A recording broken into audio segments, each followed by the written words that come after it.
பிஸ்மில்லாஹிர் ரஹ்மானிர் ரஹீம். அல்ஹம்துலில்லாஹ் வஸ்ஸலாத்து வஸ்ஸலாமு அலா ரசூலில்லாஹ் வ அலா ஆலிஹி வ ஸஹ்பிஹி வ மன் வலா. மற்ற மதத்தவர்களுடைய ஷிர்க்கையும் தாங்க செய்யக்கூடிய ஷிர்க்கையும் வேறுபடுத்தி பேசுவதன் மூலமாக இணை வைக்கக்கூடிய மக்கள் தங்களுடைய ஷிர்க் அல்ல என்று வாதம் செய்வதைத்தான் இந்த பாடத்தில் 9வது வாதமாக பார்க்குறோம். மரத்தையும் கல்லையும் சமாதி மீது உள்ள கட்டிடத்தையும் நாடி செல்லக்கூடியவர்கள் அவற்றில் அடக்கப்பட்டிருக்கும் நல்லடியார்களை அழைத்து அவர்களுக்கு அறுத்து பலி கொடுத்து அவர்கள் எங்களை அல்லாஹ்வின் பக்கம் சேர்த்து வைக்கிறார்கள், அவர்களின் புண்ணியத்தால் எங்களுக்கு தொல்லைகள் ஏதும் வருவதில்லை என்று ஒருவன் கூறுவதுதானே ஷிர்க். அதாவது வாதம் என்ன வைக்கிறாங்க, இப்போது நாங்கள் நல்லடியார்கள் அவுலியாக்கள்கிட்ட போய் அல்லாஹ்வோட எங்களுக்காக பரிந்து பேசுங்கன்னு சொல்கிறோம், இதை நீங்கள் ஷிர்க்குன்னு சொல்கிறீங்க. ஆனால் மரம் கல் இப்படிப்பட்ட விஷயங்களை நாடி போய் அப்படி அதையெல்லாம் செய்து கொண்டிருக்கிறவங்க கபறுகள் அடங்கியிருக்கிறவங்கள்ட்டையும் கேட்குறாங்க தான்.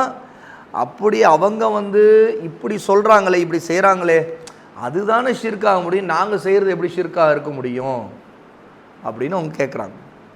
ஆம், நீங்கள் கூறியது முற்றிலும் உண்மை. அது ஷிர்க்குத்தான். அதே ஷிர்க்கைத்தானே நீங்களும் செய்கிறீர்கள். அதாவது கற்களிடத்திலும் கபறுகள் மீது கட்டப்பட்டுள்ள கட்டிடங்களிடத்திலும் இவ்வாறே நீங்களும் செய்கிறீர்கள். இந்த செயல்கள் தான் சிலை வணக்கமாகும் என்பதை இவை நிரூபிக்கிறதல்லவா? அவங்களுக்கான பதில் என்ன? நீங்கள் சொன்னது உண்மைதான். மரம் கல் இப்படிப்பட்ட கட்டடங்கள் இப்படிப்பட்ட விஷயங்களில் அவங்கள்ட்ட அடங்கியிருக்கிறவங்கள்ட்ட கேட்டால் அப்போ எங்களுடைய தொல்லைகள் நீங்கும்னு சொல்கிறது இருக்குது, அது ஷிர்க்கு. அது மட்டும் இல்லை, நீங்கள் வெறும் நல்லடியார்கள்ட்ட போய் கேட்டாலும், ஏன்னா நீங்கள் அந்த இடத்துல சிலை வணக்கமாகத்தான் அதை ஆக்கிட்டீங்க. சிலைகளை வைத்து வணங்கினா மட்டும் சிலை வணக்கம் இல்லை, கபறுகளுக்குள்ளே அடங்கியிருக்கிறவங்கள அந்த கபறுகளுக்கு முன்னாடி வணங்கினாலும் அதுவும் சிலை வணக்கத்தில், அதுவும் இணை வைப்பு தான். ஏன்னு கேட்டால் காரியம் அந்த நோக்கம் ரெண்டுமே ஒன்றா தான் இருக்குது. சிலை வணக்கம் மட்டும்தான் ஷிர்க் என்றும் இறந்த நல்லடியார்களை அழைத்து உதவி தர ஷிர்க்கை சேர்ந்ததல்ல என்றும் நீங்கள் கருதுகிறீர்களா? இவ்வாறு கருதுவது தவறாகும். ஏனென்றால் மலக்குகளையும் நபி ஈசாவையும் இறந்த நல்லோர்களையும் அழைத்து உதவி தேடியவர்களை பற்றி அல்லாஹ் அவர்கள் காஃபிர்கள் என குர்ஆனில் கூறிக்கொண்டிருக்கிறான். அதாவது இதே மலக்குகளையும் ஈசாவையுமே அழைத்து நல்லடியார்கள் அழைத்து துவா கேட்டவங்களே அல்லாஹ் காஃபிர்கள் தான் சொல்லியிருக்கிறான். அது மரத்துக்கும் கல்லுக்கும் மட்டும் இல்லை. இந்த மாதிரி சொல் நீங்கள் நம்புவதை தவறு என நிரூபிக்கிறதே. இதை நீங்கள் சிந்தித்து உணரும்போது அல்லாஹ்விற்கு செய்ய வேண்டிய வணக்கங்களில் எதையுமே இறந்துவிட்ட நல்லடியார்களுக்கு செய்வது குர்ஆன் கூறிய ஷிர்க்குடைய வகையை சேர்ந்தது தான் என்று நீங்கள் ஒப்புக்கொள்வது அவசியம். ஏன்னா எல்லாமே ஒன்றா தான் இருக்குது. ஆக மொத்தம் ஷிர்க்கு தான். அப்படிங்கும்போது மலக்குகள் ஈசாவை வணங்கினா ஷிர்க்கு இல்லைன்னு இருந்திருந்தா அல்லாஹ் தஆலா அந்த மக்களை அப்படி வணங்கியவங்களை காஃபிர்னு சொல்லிட மாட்டான். ஏன்னா கிறிஸ்தவர்கள் ஈசா அலைஹிஸ்ஸலாத்து வஸ்ஸலாம் வணங்கத்தானே செய்கிறாங்க. அதே மாதிரி மக்காவாசிகள் இருந்த அரபு முஷ்ரிக்குகள் மலக்குகளை வணங்க தான் செய்தாங்க. மலக்குகளை அல்லாஹ்வுடைய பெண் பிள்ளைகள் என்று நம்பியே செய்தாங்க. அப்போ அப்படி அவங்க செய்திருந்தோம் அது ஷிர்க் இல்லைன்னு இருந்தால் ரசூல் ஸல்லல்லாஹு அலைஹி வஸல்லம் ஏன் அவங்கள காஃபிர்னு சொல்லணும்? சொல்ல வேண்டிய அவசியம் இல்லையே. அப்போ அல்லாஹ் தஆலா அவங்கள காஃபிர்னு சொல்லியிருக்கிறான். அப்போ ஷிர்க்கையும் இபாதத்தையும் தெளிவாக புரிவதில் இங்கே உள்ள பிரச்சனை இது. எது ஷிர்க்கு எது இபாதத்து அப்படிங்கிறதுல தெளிவாக புரியல. இப்படி சொல்வதின் ரகசியம் என்ன என்றால், அதாவது இந்த வாதம் செய்யக்கூடியவர் எழுப்பக்கூடிய சந்தேகம் என்ன சொல்கிறார், நான் அல்லாஹ்விற்கு இணை வைக்கவில்லை. அதாவது தான் செய்கிறது எல்லாத்தையும் செய்து கொண்டு தான் ஷிர்க்கு செய்யலை அப்படிங்கிற நியாயத்தை தான் அவர் பேச விரும்புகிறார். அவர் அப்படி பேசுறதுனால அது ஷிர்க் இல்லைன்னு ஆகாது. ஏன்னா அவர் செய்கிறது ஷிர்க்கு தான். ஒருத்தர் தான் செய்கிறத ஷிர்க்கு செய்துட்டு ஷிர்க்கு இல்லைன்னு பேசுறதுனால ஷிர்க் இல்லைன்னு ஆயிருமா? ஆகாது. அப்படியானால் இணை வைப்பது என்றால் என்ன என்று எனக்கு விளக்குங்கள் என அவரிடம் கேட்க வேண்டும். இப்போ ஷேக் முஹம்மது பின் அப்துல் வஹாப் ரஹிமஹுல்லா இந்த மாதிரி தான் செய்யக்கூடிய ஷிர்க்கு இல்லைன்னு பேசினா, சரி ஷிர்க்குனா என்னன்னு சொல்லுங்கன்னு கேட்கணும்.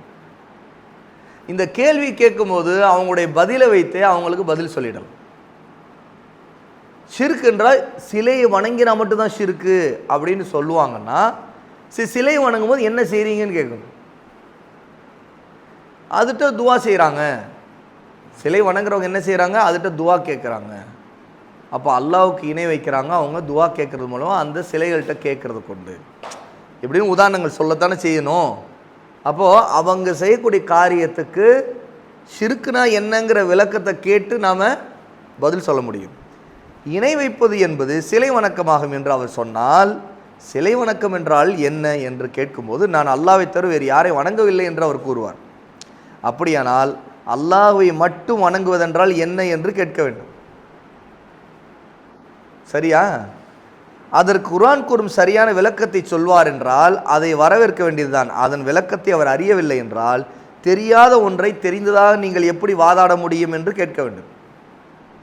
உங்களுக்கு ஷிர்க்குனாவே என்னன்னு தெரியலன்னா, எது ஷிர்க்கு எது ஷிர்க்கு இல்லைன்னு எப்படி நீங்கள் பேச முடியும் அப்படின்னு அவரிடம் நாம் சொல்லி கேட்கணும்.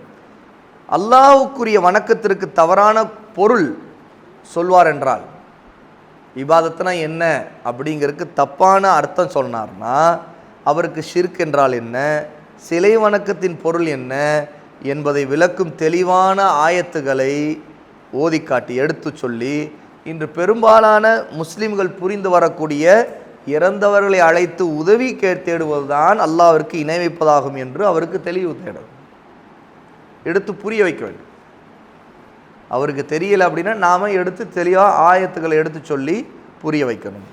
அல்லாஹ் ஒருவனை மட்டும் தூய்மையாக வணங்க வேண்டும் என்ற ஏக தெய்வ கொள்கையை இவர்கள் வெறுத்து, அதாவது எல்லா இபாதத்தும் அல்லாஹ்வுக்கு மட்டும்தான் செய்யணுங்கிற அந்த தூய்மையான கொள்கையை வெறுத்து, அந்த கொள்கையின் பால் அழைக்கின்ற எங்கள் மீது இவர்கள் சாடுகிறார்கள். என்ன நம்ம என்ன செய்கிறாங்க, அந்த கொள்கையின் பக்கம் அழைக்கக்கூடிய நம்மை பார்த்து இவங்கெல்லாம் வஹாபிகள் அல்லது இவங்க அவுலியாக்களை ஏசுகிறாங்க, இப்படி அவங்க திசை திருப்புறாங்க. இவ்வாறு தான் கொள்கையில் இவருடைய தோழர்களான அறியாமைக்கால அரபிகளும் சாடினார்கள். இதெல்லாம் இப்போது புதிது இல்லை. இதற்கு முன்னாடி ரசூலுல்லாவுடைய காலத்தில் இருந்த ஐயாமுல் ஜாஹிலியா, அறியாமை கால மக்கள், அந்த மக்களும் இப்படித்தான் ரசூலுல்லாவையும் சஹாபாக்களையும் சாடினாங்க, திட்டினாங்க. பாருங்கள், அவர்கள் சொன்னார்கள், அஜஅலல் ஆலிஹத இலாஹன் வாஹிதா இன்ன ஹாதா லஷைஉன் உஜாப். என்ன, இந்த முஹம்மத் இவர் நம்முடைய தெய்வங்கள் எல்லாவற்றையும் நிராகரித்து விட்டு வணக்கத்திற்கு ஒரே ஆண்டவன் தான் என்று ஆக்கிவிட்டாரா? ஒரே இலாஹ், ஒரே இறைவன் என்று ஆக்கிவிட்டாரா? மெய்யாகவே இது ஒரு ஆச்சரியமான விஷயம் என்று அவர்கள் சொன்னாங்க. குர்ஆன் அல்லாஹ் தஆலா இதை 38வது சூராவுடைய 5வது ஆயத்தில் சொல்லி காட்டும். அப்போ அந்த காலத்தில் அரபிகளும் என்ன, நாங்கள் எல்லாத்தையும் விட்டுட்டு ஒரே ஒருத்தருக்கு தான் இந்த இபாதத்தெல்லாம் செய்யணும்னு சொல்கிறீங்களா? நாங்கள் அல்லாஹ் இறைவன் ஏற்றுருக்குறோமே, இபாதத்து இந்த வணக்கத்தை நாங்கள் அவங்களுக்கு செய்கிறது அல்லாஹ்வை நெருங்க தானே செய்கிறோம். அப்போ நீங்கள் எல்லாத்தையும் விட்டுட்டு ஒரு இலாக ஆக்கிக்க சொல்கிறீங்களா அப்படின்னு அவங்க வாதம் பண்ணி, இது ஒரு ஆச்சரியம்தான் அப்படின்னு அவங்க சொன்னாங்க. இதே மாதிரி தான் இன்றைக்கி இருக்கக்கூடிய தர்காக்கள் அடங்கி இருக்கிறவங்கள வணங்கக்கூடியவங்க என்ன சொல்கிறாங்க, நாங்கள் அல்லாஹ்வை ரப்புன்னு தான் சொல்கிறோம், அவனை தான் வணக்கத்துக்குரியன்னு சொல்கிறோம், நாங்கள் இது செய்கிறது நீங்கள் ஏன் வணக்கம்னு சொல்கிறீங்க, நாங்கள் இந்த துவா கேட்குறோம்னா அல்லாஹ்வை நெருங்கத்தான் இவங்க வழியாக நாங்கள் கேட்குறோம், நீங்கள் என்ன இது எதுவுமே செய்யக்கூட அல்லாஹ் மட்டும் தான் செய்யணும்னு சொல்கிறீங்க அப்படின்னு வாதம் பண்ணுறாங்க. அப்படி அல்லாஹ் மட்டும் செய்கிறது அது துவா அல்லாஹ்ட்ட கேட்குறது அது இபாதத்து, இவங்கள்ட்ட கேட்குறது இபாதத்து இல்லை அப்படின்னு பேசுகிறாங்க. அதனால் இது ஷிர்க் இல்லை அப்படின்னு பேசுகிறாங்க. அப்போ முந்தைய காலத்தில் உள்ளவர்களுடைய ஷிர்க்கை விட இந்த காலத்தில் இருக்கிறவருடைய ஷிர்க்கில் இருக்கிற கடுமையும் இருக்குது. அதையும் இங்கே ஷேக் ரஹிமஹுல்லா சொல்கிறாங்க. அந்த காலத்தில் இருந்தவங்களுடைய ஷிர்க்குடைய இந்த காலத்தில் இருக்கிறவங்களுடைய ஷிர்க் ரொம்ப கடுமையாக இருக்கும். எந்த அடிப்படையில்? ஏன் பாருங்க, ஷிர்கான செயலில் ஈடுபட்டு வரும் இந்த கால மக்கள் இந்த செயல்களை பக்தி நம்பிக்கை என்று கூறுகின்றனரே, அதுவே குர்ஆனில் கூறப்பட்டுள்ள ஷிர்காகும். இந்த ஷிர்கான செயலை மக்கள் விட்டுவிட வேண்டும் என்பதற்காகவே நபி ஸல்லல்லாஹு அலைஹி வஸல்லம் அவர்கள் அந்த கால மக்களோடு போர் செய்தார்கள் என்பதை அறிய வேண்டும். இதை நாம் தெரிந்து கொள்ளும் போது அறியாமை கால மக்கள் செய்து வந்த ஷிர்கான செயல்களானது இந்த காலத்தில் பெரும்பாலான மக்கள் முஸ்லிம்கள் செய்து வரும் ஷிர்கான செயல்களுடைய அளவில் குறைந்ததாகத்தான் இருக்கிறது. 2 விஷயங்கள் மூலம் இதை அறிந்து கொள்ளலாம். எப்படி இந்த காலத்து மக்கள் செய்யக்கூடிய ஷிர்க்கு ரொம்ப மோசமாக இருக்குது, ஏன் அந்த காலத்தில் உள்ளது கொஞ்சம் கம்மி தான் அப்படின்னா அதற்கு 2 விஷயம் இருக்குது. முதலாவது, முந்தைய காலத்து முற்காலத்தவர்கள் துன்பமான நேரத்தில் அல்லாஹ்விடம்தான் பிரார்த்தனை செய்தார்கள். இந்த காலத்தில் உள்ள அப்படி அல்ல. துன்பமான நேரமாக இருந்தாலும் இன்பமான நேரமாக இருந்தாலும் எல்லா நேரத்திலுமே அல்லாஹ் அல்லாதவங்களை அழைத்து துவா கேட்குறவங்களா இருக்கிறாங்க. பாருங்கள், அறியாமை கால மக்கள் தங்களின் சந்தோஷமான சுகபோக நேரத்தில் தான் அல்லாஹ்வுடன் மலக்குகளையும் அவுலியாக்களையும் சிலைகளையும் அழைத்து உதவி தேடினார்கள். துன்பமான நேரங்களில் அல்லாஹ் ஒருவனை மட்டுமே தூய்மையாக அழைத்தார்கள். இதை பற்றி அல்லாஹு தஆலா தன் வேதத்தில் சொல்லும்போது, وَإِذَا مَسَّكُمُ الضُّرُّ فِي الْبَحْرِ ضَلَّ مَنْ تَدْعُونَ إِلَّا إِيَّاهُ فَلَمَّا نَجَّاكُمْ إِلَى الْبَرِّ أَعْرَضْتُمْ وَكَانَ الْإِنسَانُ كَفُورًا. உங்களுக்கு கடலில் ஏதும் தீங்கு ஏற்படும் சமயத்தில், கடலில் கப்பலில் போயிட்டு இருக்கும்போது திடீர்னு அலை அதிகமாக வேகமாக அடிக்குது, காற்று அதிகமாக அடிக்குது, புயல் எதுவும் வந்துடலாம், கடுமை மழை கொட்டுற நேரமாக மாறுது, பிறகு ரொம்ப மோசமான புயலில் சிக்கி கப்பல் கவுந்து இறந்துருவோம் அப்படிங்கிற பயம் வரக்கூடிய நேரம். நீங்கள் வணங்கி வரும் போலி தெய்வங்களை மறந்து அல்லாஹ்வை மட்டுமே அழைத்து உதவி தேடுகிறீர்கள். அப்போ என்ன செய்கிறாங்க? அவங்க இதுவரைக்கும் என்னென்ன சிலைகள்லாம் வணங்கிட்டு இருந்தால் அதையெல்லாம் விட்டுறாங்க, மறந்துடுறாங்க. அல்லாஹ் தான் காப்பாற்றணும், அல்லாஹ் அல்லாஹ் அல்லாஹ் அல்லாஹ் அல்லான்னு எல்லாம் அல்லாஹ்வை அழைக்க ஆரம்பிச்சிருக்காங்க. இது அந்த காலத்தில் முஷ்ரிக்குகளாக இருந்தவங்க கூட ஒரு துன்பம் ஒரு கஷ்டம் வந்துட்டா யார்கிட்ட துவா கேட்பாங்க? உதவி தேடுவாங்க, அல்லாஹ்ட்ட தான். இஸ்திகாசா அபயம் தேடுவது, அல்லாஹ்ட்ட தான். இஸ்திஆனா பாதுகாப்பு தேடுவது, எல்லாமே அல்லாஹ்ட்ட தான் இருக்கும்.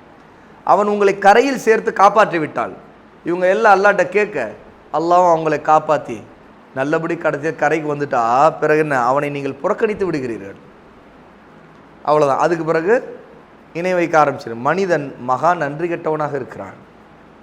அல்லாஹ் தஆலா சூரா பனி இஸ்ராயில் 17வது சூராவுடைய 67வது ஆயத்தில் இதை சொல்கிறான். அப்போ துன்பமான நேரத்தில் அல்லாஹ்வோட தௌஹீதை வெளிப்படுத்துறது, உண்மையான அல்லாஹ்வுக்கு தான் இபாதத்துக்கு அவன்கிட்ட தான் உதவி கேட்கணும், இஸ்திகாசா அவன்கிட்ட கேட்குறது. ஆனால் நல்ல சாதாரண நேரத்தில் சொந்தமான நன்றி கெட்டத்தனமாக அல்லாஹ்வுக்கு இணை வைக்கிறது. இது மக்கா முஷ்ரிக்குகள்கிட்ட இருந்திருக்கு, அரபியர்கள்ட்ட காஃபிர்கள்ட்ட.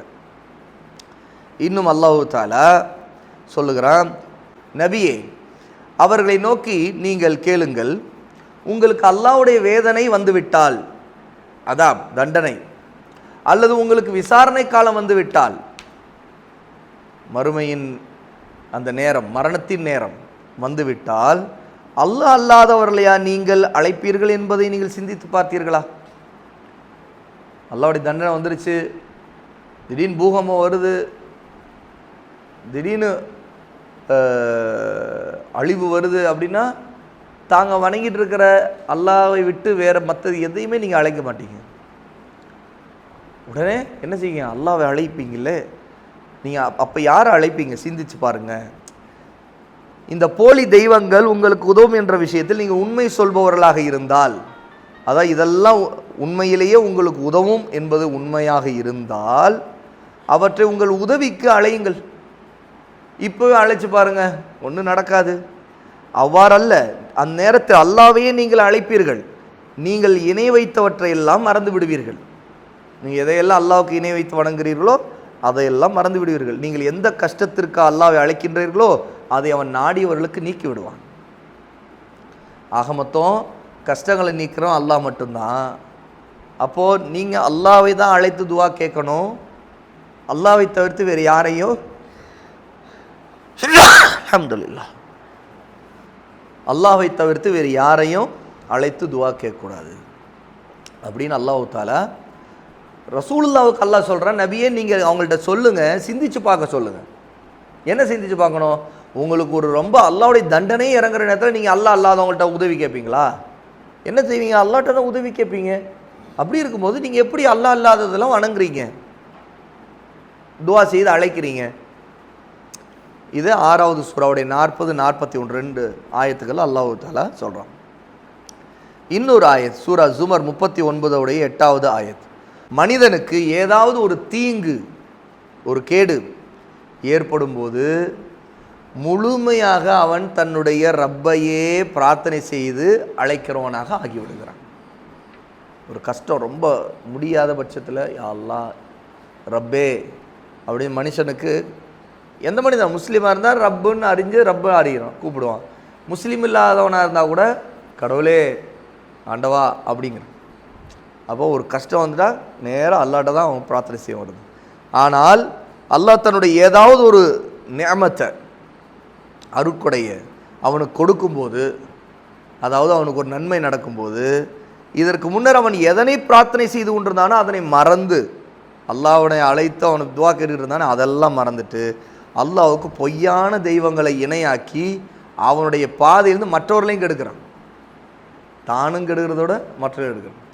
சந்தோஷமாக இருக்கிற நேரத்தில் மனிதர்கள் நிறைய பேர் என்ன செய்கிறாங்க?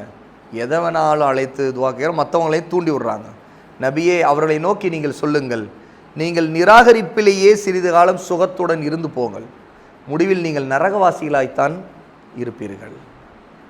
அல்லாஹ் தஆலா சொல்றான். இன்னொரு ஆயத்தில் அல்லாஹ் சொல்கிறான், கப்பலில் செல்லும் அவர்களை புயல் காற்றடித்து நாலா பக்கங்களிலும் அலைகள் மேல் முகடுகளை போல் சூழ்ந்து கொள்ளும் சமயத்தில், அலைகள் பெரிய அலைகளை அப்படி பார்த்தா, அலைகளோட உயரத்தை பார்த்தா கப்பல் இங்கே இருக்குது, அலைகள் இப்படி ஏறி இறங்குது.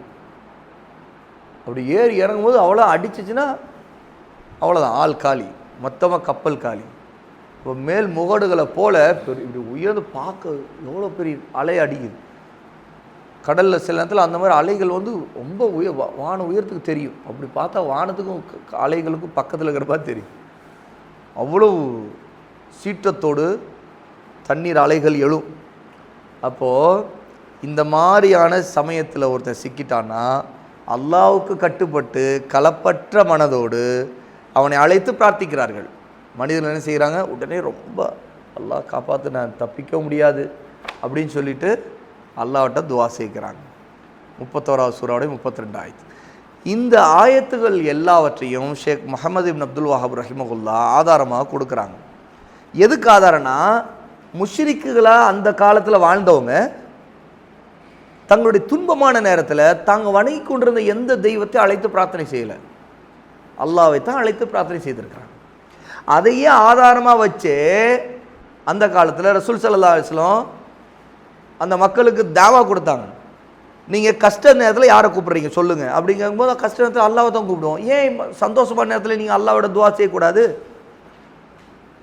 அப்போ நன்றி கட்டம் தானே அப்படிங்கிற ஆதாரத்தை அவங்களுடைய செய்கையிலிருந்து அவங்களுடைய ஷிர்க்கு சந்தோஷமான நேரத்தில் ஷிர்க்கும், சந்தோஷம் இல்லை துன்பமான நேரத்தில் தௌஹீதும் இருந்ததை வச்சே, அந்த நேரத்தில் தௌஹீது இருந்துச்சு, அல்லாஹ்வை தான் வணங்குனீங்களே, ஏன் இந்த நேரத்தில் அல்லாஹ்வை வணங்கக்கூடாது?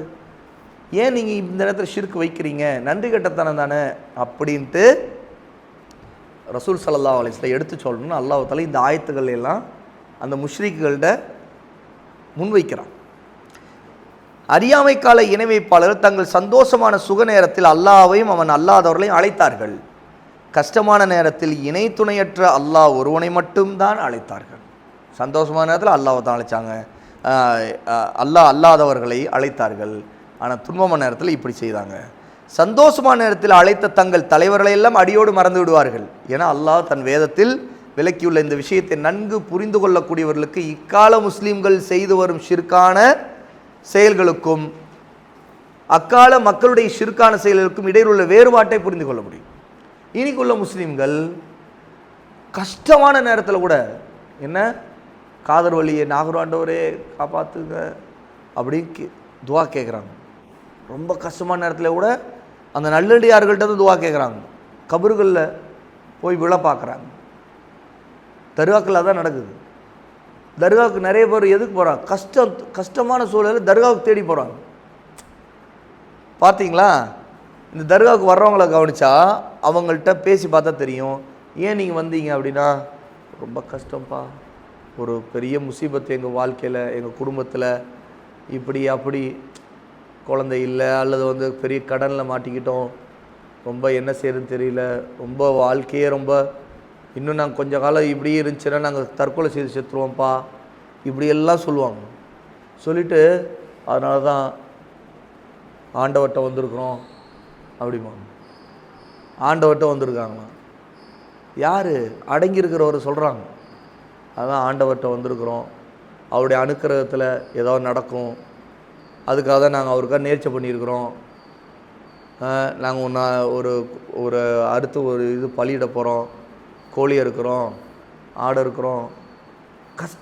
கஷ்டமான நேரத்தில் என்ன செய்கிறாங்க? தர்காக்களை தேடி வராங்க. தர்காவுக்கு வர்றவங்க நிறைய பேர் 99.99% கஷ்டத்துக்கு வர்றவங்க தான். கஷ்டத்தை எடுத்து சொல்லி அடங்கிறவங்கள்ட்ட புலம்ப தான் வராங்க.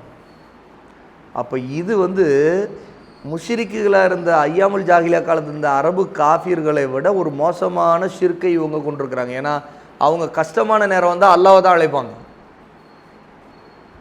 இது அப்படி தலைகளாக இருக்குது. இவங்க கஷ்டம் சந்தோஷம் ரெண்டு நேரத்துலையும் அல்லாஹ் அல்லாதவங்களை அழைச்சி துவா கேட்குறாங்க. ஆனால் இது போன்ற விஷயங்களை மன உறுதியோடு விளங்கி செயல்படுகின்றவர்கள் எங்கே இருக்கிறார்கள்? அல்லாஹ் உதவி புரிய போதுமானவர். அதாவது அவர்கள் கஷ்டமான நேரத்தில் அல்லாஹ்வை மட்டும் அழைத்தார்கள், இவர்கள் அவுலியாக்களை அழைக்கிறார்கள். அப்போ இது முதல் வித்தியாசம் என்ன? அந்த ஜாகிலிய மக்களுக்கும் இந்த கால முஸ்லீம்களில் இருக்கிற ஜாகிலா இருக்கிறாங்களே இந்த மக்களுக்கும் உள்ள வித்தியாசம். ஷிர்க்கு செய்வதில் இவங்க அவங்களோட மோசமாயிட்டாங்க. ரெண்டாவது வித்தியாசம் பாருங்க, முற்காலத்தவர்கள் நல்லோரிடம் பிரார்த்தனை செய்து இணை வைத்தார்கள், இக்காலத்தவர்களோ பாவிகளை கூட புனிதர்களாக நம்பி இணை வைக்கிறார்கள். அந்த காலத்தில் இருந்த காஃபிர்கள் ரொம்ப நல்லவங்க, தக்குவாதாரிகள் அப்படிங்கிறவங்கள மட்டும்தான் அழைச்சி ஷிர்க் வச்சாங்க. ஆனால் இந்த காலத்துல பாவிகளும் மோசமான ஒழுக்கம் கெட்டவர்களை கூட நல்லடியார்களாக நினச்சி என்ன செய்கிறாங்க? இணை வைக்கிறாங்க. அப்படி இருக்கிறாங்க. நிறைய இந்த தர்கா கபரு கதைகள் இருக்குதுல்ல, அந்த கதையில் பார்த்தா விதவிதமான அவுலியா பேர்லாம் வரும். சரியா? பீடி சுருட்டு அவுலியா, என்னென்னமோ பலவிதமான, அது சொல்கிற சில இடத்துல ரொம்ப அசிங்கமாக இருக்கும் இந்த பெயர்கள்லாம். ஜினா செய்கிறவங்களையெல்லாம் அவுலியான்னு நம்புகிறவங்க, பைத்தியக்காரனை கூட அவுலியான்னு நம்புகிறவங்க, தொழுகை இல்லாமல் அசிங்கமாக ஆடை அவுரத்து தெரியும் விதமாக தெருவில் சுற்றிக்கிட்டு அங்கங்கே பிச்சை எடுத்து சாப்பிட்டுக்கிட்டு அப்படியே ஒரு இடத்துல படுத்து கிடந்துக்கிட்டு அப்படியே நஜீஸோடைய வாழ்ந்துக்கிட்டு இருந்த ஒருத்தனை கூட இந்த காலத்து மக்கள் அவன் இறந்த பிறகு அவனை அவுலியான்னு சொல்லிட்டுலாம் அவனுடைய கபரை உடனே அந்த கபருக்கு மாலை போட்டு பூ போட்டு சுண்ணாம்பு பூசி என்ன செய்கிறாங்க? அந்த மாதிரிலாம் செய்த கதைகள்லாம் இருக்குது. இப்படிலாம் மோசமாலாம் இருக்குது. அறியாமை கால மக்கள் அல்லாஹ்விடத்தில் நெருக்கமான நபிமார்களையும் அவுலியாக்களையும் மலக்குகளையும் உதவிக்க அழைத்து வந்தார்கள். எப்போ? ஜாஹிலியா கால மக்கள், அரபுகள். அவங்க நபிமார்கள் மலக்குகள் அந்த காலத்தில் அவங்க முன்னாடி வாழ்ந்த நல்லடியார்கள், உண்மையிலே நல்லவங்கன்னு நினச்சவங்கள அழைச்சி துவா கேட்டு வந்தாங்க, உதவி கேட்டாங்க. இவ்வாறே அல்லாஹ்விற்கு கட்டுப்பட்ட நிலையில் அவனை சதா துதித்து கொண்டிருக்கும் பாவம் செய்யாத மரங்களையும் கற்களையும் அழைத்து உதவி தேடினார்கள். ஷேக் முகமது அப்துல் வஹாப் ரஹிமஹுல்லாஹ் என்ன சொல்கிறாங்கன்னா, அவங்க நல்லவங்களை தான் வணங்கினாங்க. எந்த அளவுன்னு கேட்டால், அல்லாஹ்வையே துதி செய்துக்கிட்டு தஸ்பீ செய்துட்டு இருக்க மரம் இருக்குது, அந்த மரத்தை கூட வணங்கினாங்க. ஆனால் அது என்ன, எப்படிப்பட்டது? அது அல்லாஹ்வை வணங்கிக்கிட்டு இருக்கிறது. மரமாக இருக்கட்டும், ஒரு கல்லாக இருந்தாலும் அல்லாஹ்வை தஸ்பீ செய்கிறது தான் அதெல்லாம் அல்லாஹ்வுடைய படைப்புகளில். இப்படி தாங்க அல்லாஹ் அல்லாதவங்களாம் அவங்க வணங்கினாங்க பாருங்க. ஆனால் இந்த கால மக்களோ தங்களுடைய ஷேக் என கூறி மக்களில் மிக கீழ்த்தரமானவர்களை அழைத்து உதவி தேடுகிறார்கள். பாவிகள், அவங்களே முஷ்ரிக்காக இருந்திருப்பாங்க, ஷிர்க் காஃபிர்களாக இருந்திருப்பாங்க. அவங்கள யாரை அழைக்கின்றார்களோ அவர்களை பற்றி அவர்களை பின்பற்றுவோர் பல கேவலமான சம்பவங்களை கூறிக்கொள்கிறார்கள். அதாவது எங்கள் ஷேக் உச்சகட்டத்தை எட்டிவிட்டார்கள். எனவே அவர்கள் தொழுவதில்லை. அதாவது இவங்க வணங்கக்கூடிய ஷேக்குகள் யாருன்னா அவங்களாம் ரொம்ப ஹை லெவலுக்கு போயிட்டாங்க. அவங்கள தொழவே தேவையில்லை. தொழாதவன் ஒரு காஃபிர். அதாவது இன்னைக்கு சூஃபிகளில் அந்த பாதை எடுத்துகிட்டு போகிற நம்பிக்கையாளர் இருக்கிறாங்களே, இதில் அந்த சூஃபிகள்லே அவங்க பையத்து வாங்கி அந்த தரிக்கா முறையில் எங்கள் பீருன்னு சொல்கிறவங்க சிலர் தொழுகை இல்லாதவங்களாக இருப்பாங்க. இன்னும் ஜினா கூட செய்கிறவனா இருப்பான். அவ்வளோ மோசமானவர்களாக இருப்பாங்க. ஆனால் அவங்கெல்லாம் மாரிஃபத்தை அடைஞ்சிட்டாங்க, உச்சத்தை அடைஞ்சிட்டாங்க. ஆகவே அவங்களுக்கெல்லாம் இதெல்லாம் இது இல்லை, தொழுகை கடமை இல்லை. அவர்களுக்கு எல்லாம் ஆகுமாகி விட்டது, எல்லாமே ஹலால் தான். அதாவது என்ன, எனவே விபச்சாரம் களவு முதலியவற்றை செய்து வந்தார்கள் என்றாலும் கதைகள் சொல்கிறார்கள். அந்த கதைகளை சொல்லிட்டு இப்படிப்பட்டவங்க, ஆனால் அவங்க பெரிய ஞானிகள், மகான் ஞானிகள் அப்படின்னு பேசுகிறாங்க. இறந்த நல்லோர்களின் மீதும் பாவமே அறியாத மரங்கள் கற்கள் முதலியவற்றின் மீதும் நம்பிக்கை வைத்து வந்த அறியாமை கால மக்களுடைய ஷிர்கானது அநீதி அக்கிரமங்கள் செய்பவர்கள் என தங்கள் ஷேக்குமார்களை பற்றி கூறிக்கொண்டும் தங்கள் கண்களால் அவருடைய தீய செயலை பார்த்தும் கூட அவர்கள் மீது நம்பிக்கை வைக்கின்ற இந்த கால மக்களின் ஷிர்க்கை விட குறைவானது தான். அந்த காலத்தில் வச்சவங்களுடைய ஷிர்க்கு இவங்களுடைய ஷிர்க்கை விட குறைவு தான். 2 ஷிர்க்கு தான். ஆனால் அவங்களாவது நல்லோர்களையும் மரத்தையும் கல்லை வணங்கலாம். மரம் கல் கூட அல்லாஹ் வணங்கக்கூடியது.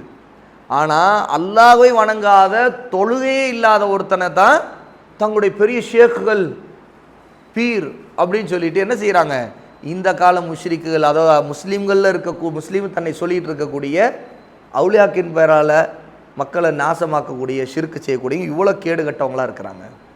அல்லாஹ்வின் தூதர் ஸல்லல்லாஹு அலைஹி வஸல்லம் அவர்கள் எந்த மக்களை எதிர்த்து போர் செய்தார்களோ அவர்கள் இந்த கால மக்களை விட மிக புத்திசாலிகளாக, ஷிர்க்கு விஷயத்தில் இவர்களை விட அளவு குறைந்தவர்களாக இருந்தார்கள் என்பதை நாம் தெரிந்து கொள்ளலாம். இதுலேருந்து என்ன தெரியுது, ரசூலுல்லாஹ் அந்த காலத்தில் போர் செய்தாங்களே அவங்க இந்த கால மக்களை விட புத்திசாலிகள், நல்லவங்க தான். அதில் இவங்களுக்கு அவங்க எவ்வளோ மேலு, அவங்க செய்த ஷிர்க்கு இவங்களை விட குறைவு தான் அப்படின்னு நம்ம இதில் தெரிஞ்சுக்கலாம். இவ்வாறு தெரியும் போது ஷிர்கான செயல்களை புரியக்கூடிய இக்கால முஸ்லீம்களுக்கு சில பெரிய சந்தேகங்கள் எழுகின்றன. அந்த சந்தேகங்கள் எவை என்பதையும் அவற்றின் பதில்களையும் கீழே கவனிப்போம். அதற்கடுத்து இன்னும் இந்த முஸ்லீம்களுக்கு வேறு சில சந்தேகங்கள் வருது. அவங்களுடைய வாதங்கள் என்ன என்பதையும் நம்ம பின்னாடி அதற்கான பதில்களையும் பார்ப்போங்கிறாங்க ஷேக் அவர்கள் இங்கே.